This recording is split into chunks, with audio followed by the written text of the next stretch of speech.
कभी सोचा है एक आम सा वकील कैसे एक पूरे देश के लिए महात्मा बन गया? आज हम मोहनदास करमचंद गांधी के महात्मा बनने के इसी सफर को समझने वाले हैं। ये सिर्फ एक नाम बदलने की कहानी नहीं है, बल्कि ये एक सोच और एक राष्ट्र के जन्म की कहानी है।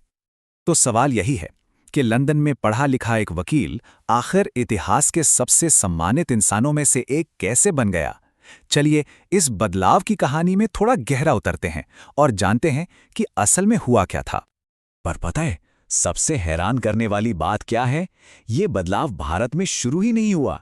इसकी जड़ें तो हजारों मील दूर दक्षिण अफ्रीका में हैं, जहां एक घटना ने मोहनदास की जिंदगी का रुख हमेशा हमेशा के लिए बदल दिया। ये कहानी शुरू होती है साल 1893 में।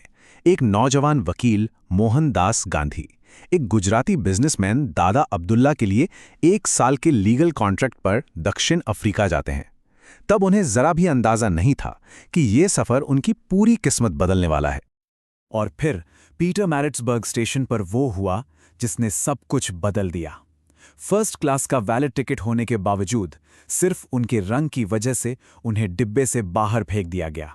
उस ठंडी रात को स्टेशन पर अकेले बिताते हुए उनके अंदर नाइंसाफी के खिलाफ एक आग जली, एक ऐसी आग जो फिर कभी नहीं बुझी। बस उसी एक रात ने गांधी को मजबूर कर दिया कि वो अन्याय से लड़ने का एक नया तरीका खोजें, और यहीं पर उनके क्रांतिकारी विचार यानी सत्याग्रह के बीज पड़े थे। सोचिए, जो कॉन्ट्रैक्ट सिर्फ 1 साल का था वो 21 साल की एक लंबी यात्रा बन गया। दक्षिण अफ्रीका में गुजरे ये 2 दशक बहुत अहम थे। इन्हीं सालों ने एक वकील को सामाजिक न्याय के एक ऐसे सिपाही में बदल दिया जो कभी हार नहीं मानने वाला था। शुरू में उन्होंने अपने तरीके को पैसिव रेजिस्टेंस यानी निष्क्रिय प्रतिरोध कहा, पर उन्हें लगा कि यह शब्द थोड़ा कमजोर है। वो कुछ ज्यादा ताकतवर चाहते थे, और तब उन्होंने एक नया शब्द गढ़ा, सत्याग्रह। एक ऐसी ताकत जो सिर्फ विरोध नहीं करती बल्कि सच के लिए लड़ती है।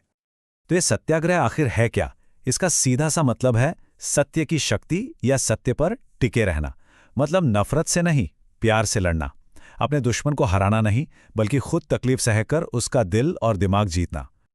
पर गांधी सिर्फ बातें करने वालों में से नहीं थे। उन्होंने अपने विचारों को जमीन पर उतारा। उन्होंने फीनिक्स आश्रम जैसे समुदाय बनाए, भेदभाव करने वाले कानूनों के खिलाफ आंदोलन किए और इंडियन ओपिनियन अखबार के जरिए अपना संदेश दूर दूर तक फैलाया।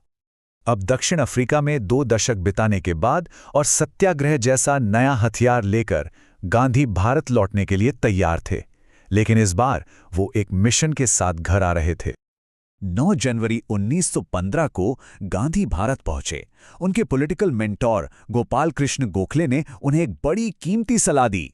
कोई भी एक्शन लेने से पहले 1 साल तक पूरे भारत का दौरा करो और यहाँ के लोगों को, यहाँ की जमीनी हकीकत को समझो।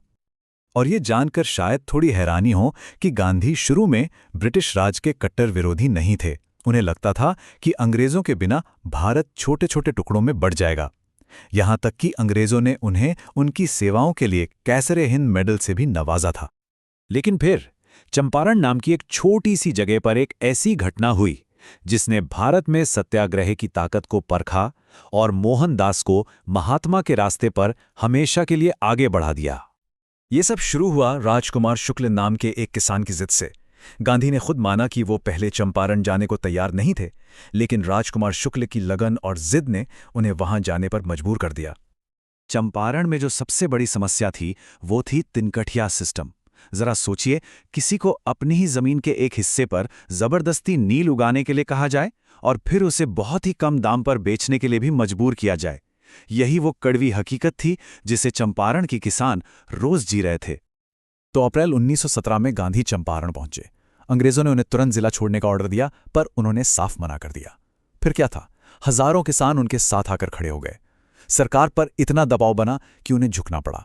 एक जांच कमेटी बनी और आखिरकार उस जालिम तिनकठिया सिस्टम को खत्म कर दिया गया। ये लोगों की एक बहुत बड़ी जीत थी। चंपारण की ये जीत एक टर्निंग पॉइंट थी। इसने सिर्फ एक बुरी प्रथा को ही खत्म नहीं किया, बल्कि इसने एक इंसान को पूरे राष्ट्र के महात्मा में बदल दिया। ये सच में एक ऐतिहासिक पल था। भारत में ये पहली बार हुआ था कि आम लोगों की एक बहुत बड़ी शिकायत को बिना किसी हिंसा के संगठित तरीके से हल कर लिया गया था। और इसी अविश्वसनीय जीत को देखते हुए महान कवि रविंद्रनाथ टैगोर ने कहा, भारत को अब अपना महात्मा मिल गया है। और बस उसी दिन से मोहनदास हमेशा के लिए महात्मा बन गए। तो दक्षिण अफ्रीका के एक ठंडे ट्रेन प्लेटफॉर्म से जो सफर शुरू हुआ था, वो चंपारण के हरे भरे खेतों में आकर पूरा हुआ। वकील मोहनदास अब इस देश की महान आत्मा यानी महात्मा बन चुके थे। और ये तो बस एक शुरुआत थी। अहिंसा का यह छोटा सा प्रयोग आगे चलकर दुनिया के सबसे ताकतवर साम्राज्य की नींव कैसे हिला देगा, ये एक ऐसी कहानी है जो आज भी हम सबको प्रेरणा देती है।